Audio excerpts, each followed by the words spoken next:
Following question reads that the density of the air in the atmosphere decreases as the height h above the surface of the earth increases. So, which means that density, let's call that rho, is inversely proportional to.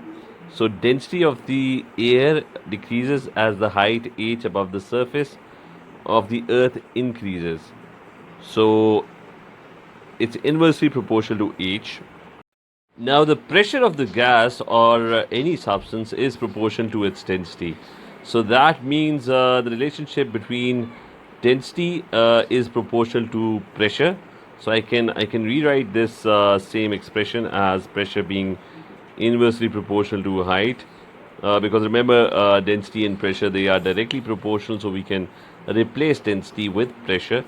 So it's going to be a graph of inverse proportionality, and we have to look for the correct graph over here. Remember that the graph for inverse proportionality is going to be this one.